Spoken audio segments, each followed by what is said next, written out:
But now, can we please welcome to the Babar stage the wonderful Jude Montague, who's going to tell us about the summer goddess and death and Alfred Hitchcock. And so, Jude Montague.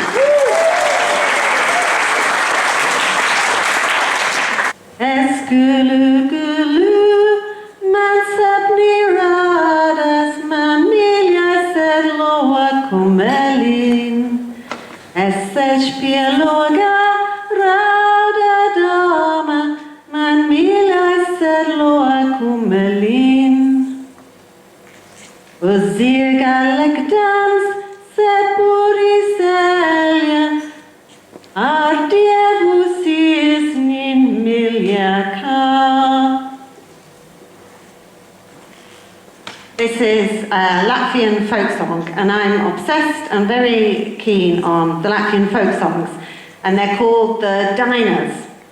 And there's an incredible collection of folk songs from the countryside in Latvia that was collected at the end of the 19th century by Christian barons.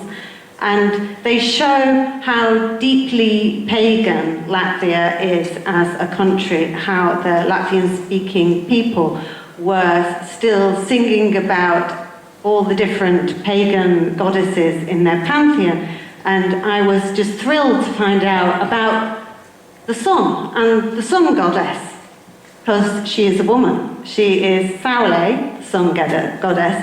And I don't know about you, but I was brought up in school with, well, not literally with Roger Lancelin Green, but with these stories about Apollo from Greece and from the Middle East, I suppose, from the hot countries, this idea of a sun god. And I was quite surprised to find out this story, this goddess being associated with the sun. And I don't know if you saw the moon last night over the sea, the moon rising. It was so beautiful, the strawberry moon. And the Latvian moon god is a guy, and his name is Menes, and he's a god of war. And he's god of war because, or is associated with the changing quality of the moon and the way it grows and shrinks and it changes its journey. So he's temperamental and mercurial. And once I started to think about this imaginatively, it really made some kind of sense to me, and a new sense. And it was nice to think about deities in this way and take on this Latvian mythology for myself. And I'm totally obsessed with folk songs, as I say, so I was just so thrilled to find this huge body of diners, of songs about this. And I have Baltic ancestry because my dad used to talk about this. He used to say, oh, you're Prussian, you know, or we're Prussian because we're from, because our ancestors came over the sea to Scotland from East Prussia. And I, of course, thought, oh, Bismarck and all that history that we read about at school, and all the stories about the Kaiser. And so I wasn't really very interested. I thought, oh dear, I've got another kind of warlike sort of association for myself, as well as the British Empire in my sort of left-wing youthful thoughts. So I was like, oh, really? Okay, fine. But once I found out more about East Prussia, and that's where the family's from, in the Baltic, that side of the family, I was really pleased when I realised it is associated more with this Latvian mythology and this Latvia, this mythology, this goddesses, these songs. So, what's coming up now is Midsummer, and that is the big festival in Latvia. It is Ligua, it's what they call it these days, and the sun goddess is there, but it's mostly called after Jani, who is Saint John in the Christian tradition, and that got overlaid on the godlike festivities of Midsummer. And really I should be wearing a big wreath on my head.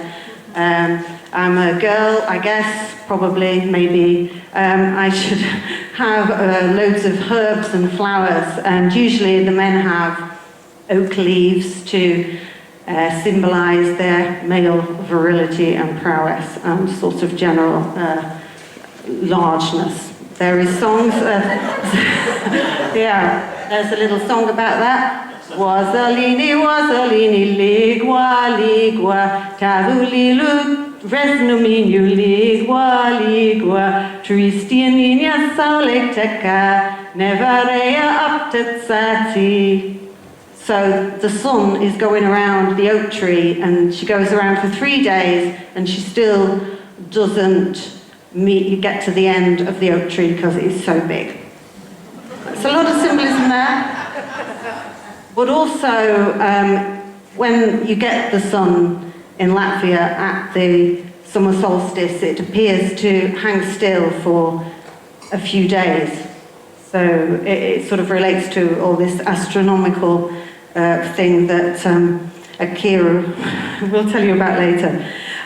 So here we are in a forest.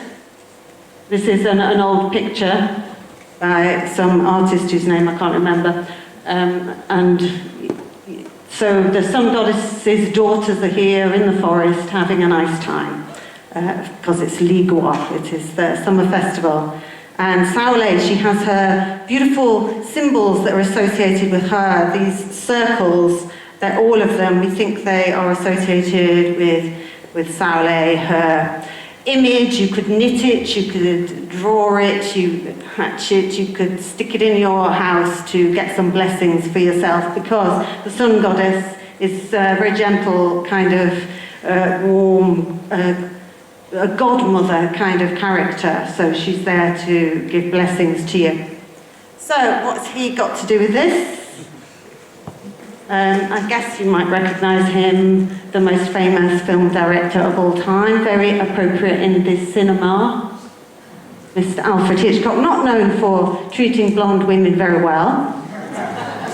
So he is the reason, or he's a step on my journey to Latvia, because what happened was I was writing a book as a media historian about Alfred Hitchcock. I made up this fictitious story based on reality, some kind of reality on his upbringing, because he used to live in Salmon Lane as a kid. He was in East London, in Limehouse. I know they say Leytonstone, you're all going to say Leytonstone if you know it. Yeah, he lived in Leytonstone, and then he went to live above a fishmonger's in Salmon Lane, so you can guess he did not actually spread that about a lot in his interviews, because I think he probably was the boy who smelt of fish. But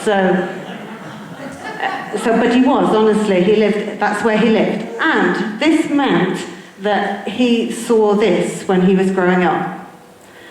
Well, that's Winston Churchill there, actually, you can see. He didn't actually see Winston Churchill, I guess. But this is, does anybody know what this relates to?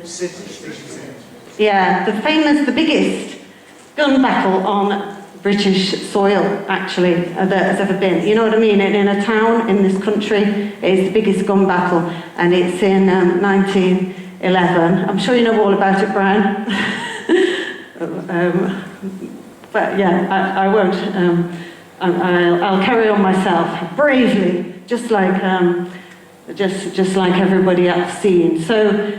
Anybody know East London? You know these streets, you can imagine Sydney Street, number 100 it was, had some anarchists that were armed criminals, and to get them out, they had this massive gun battle, and Winston Churchill was there, and all the police came around, and they got armed, and they got into Scots Guard. And there's a bit of film about it, which I'd like to just show you if I can get it, just to make you think about it, from the Pathe. Now, how do I play this?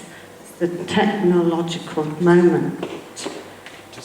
Just press it again. Yeah. Let's go. Just to give you a bit of an idea. It's silent. Maybe you can have a moment to think about the seriousness of this event.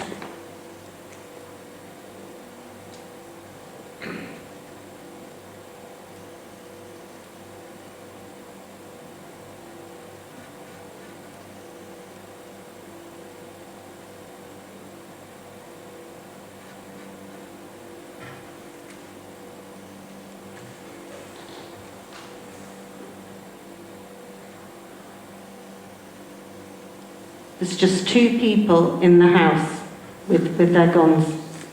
Up comes the Maxim gun, yeah.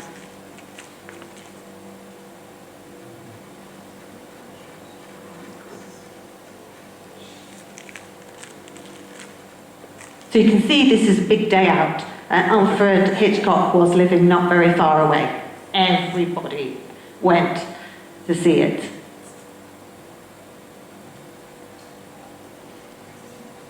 And they were just perched, just all the public. They were in on the rooftops, sort of balanced. Look, that's the best thing, just seeing where people can, where they got to get a good view. Many people think this had a big effect on Hitchcock developing his filmmaking.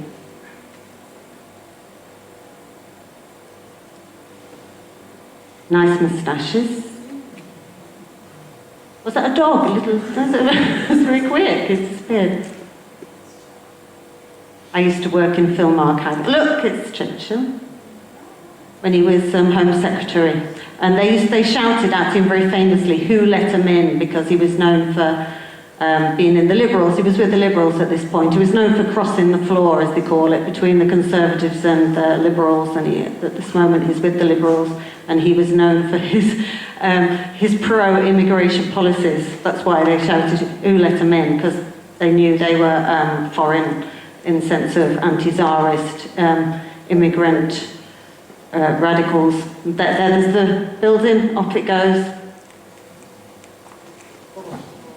It ended up in fire, and they don't know how that started. Maybe somebody set it off, maybe one of the 2 people inside set it on fire to cover it up. So, fire people, very dangerous. Yeah, we kind of laugh looking at firemen, I think, from this period, because there's so many films about them showing them, but it was like incredibly brave, and they were, they really had to struggle under conditions. I think one of them died. I think one of the firemen died.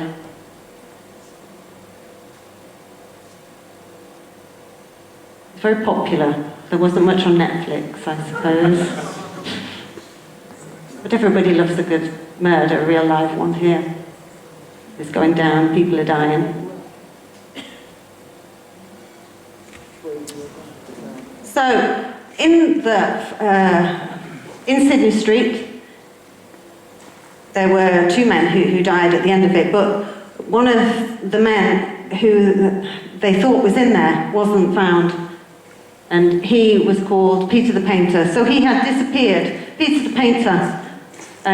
His nickname, a lot of reasons why it might have been his nickname. This is the poster for him, a very handsome young man indeed. Very stylish, not like your anarchists these days, I don't think. This is when anarchists had nice suits, and they took their very pride in their moustaches and clean cuts. But they think these pictures were taken in New York. Anyway, my friend Philip Ruffs, who's an anarchist and historian, has been on the trail of the identity of this man, Peter the Painter, and discovered that he was Janis Šaklis, a Latvian anarchist. People knew that the anarchists in the house were Latvians. They knew this because of the leaflets. There was information around it. It had been connected to an event in Houndsditch, a murder the month before, in which the people were implicated, which was I can't remember how many, I think it was 6 policemen injured, 3 dead, something like that, a shootout. And they knew that these men who they were looking for and they found in the house were Latvians, and Latvians had really been struggling against Tsarist oppression, and these people were anarchists and Latvian. And I don't know if you remember their reading in history about their 1905 revolution against Russia before the bigger revolution later on against the Tsar. And that kicked off in Latvia. It was a very big deal. So, Philip story just was fantastic. So I used it, and we're friends, and I used it for my book, which has not been published, about the young Alfred Hitchcock. Maybe one day, I live in hope. But it's been a fascinating ride. Thank you, Philip. And in it, there's this idea of one of the conceits that I got to use was the fern flower. The fern flower grows in the countryside, in the woods. It is impossible. There is no such thing as a fern flower. Fern does not flower. People say it's about young couples going off into the wood to find the fern flower because it doesn't exist, but basically they come back with a baby 9 months later, which is super good if you are an agricultural society. So, yeah, that's a big story. And basically Latvia in its new identity, from now on it's been independent for the longest it's been in the history, really.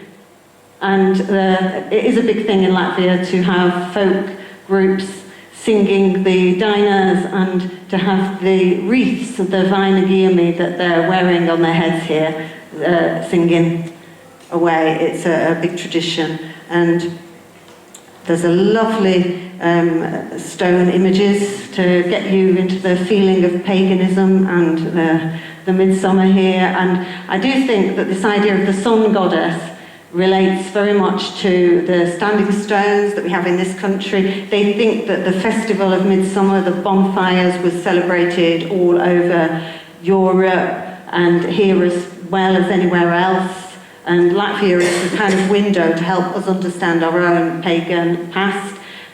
And you know, I was talking to my friend who sings a lot of these songs, and he says, the problem is trying to revive midsummer here is because a lot of our events are based on the royal family. Well, this is a particular year, isn't it? We had the Jubilee, but it would be really nice to kind of have a midsummer festival like we all used to have, I think, and have a big bonfire. Probably not allowed that, but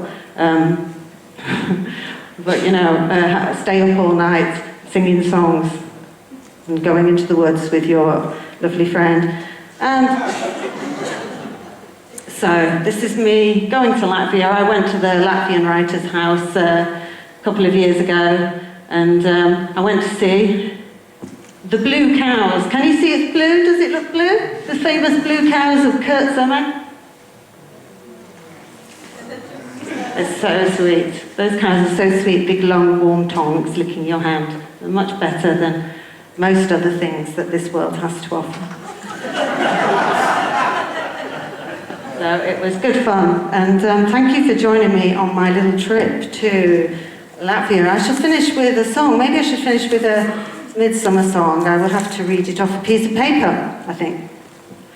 Neanati ballerina ligwo ligwo Yananati piegolai ligwo ligwo Yanits yusuk come linea Siedinasi zelzuzale ligwo ligwo Edinasi zelzuzale Zidis rava udentinio ligwo ligwo ligwo ligwo Yanunakti Kumelin, Sliakat Stalis, Stilina, Ligwo, Ligwo, Barayati, Avolin, Zid, Sky Judentino, Ligwo, Ligwo, Yanuritsu Kumelinus, Ligwo, Ligwo, Vedat Bitsis Plavinai, Ligwo, Ligwo, Vedat Bitsis Plavinai, Svinat Pashidianu, Dino, Ligwo, Ligwo.